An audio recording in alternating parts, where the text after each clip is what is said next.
Hey guys, welcome back to the channel, and today this video is about Microsoft's Windows 11 Insider Preview build 22624.1546, which is released to the beta channel. As a reminder, Insiders previously on build 22623 will automatically get moved to build 22624 via an enablement package.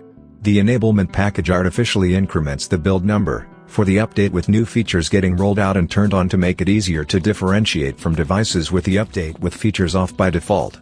Insiders who landed in the group with new features turned off by default build 22621 can check for updates and choose to install the update that will have features rolling out build 22624. Starting with this build only consists of some changes and improvements and fixes. Now, talking about the changes and improvements made in this build. In general, in the previous flight, Microsoft documented the Content Adaptive Brightness Control (CABC) works on desktop PCs, however, it does not.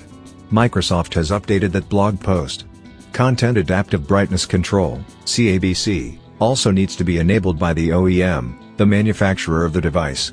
As a result, this feature is unavailable on all laptops or 2-in-1 devices. For the Settings app, improve the performance of search within Settings.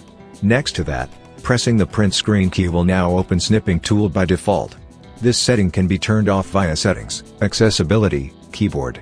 If you have previously modified this setting yourself, your preference will be preserved.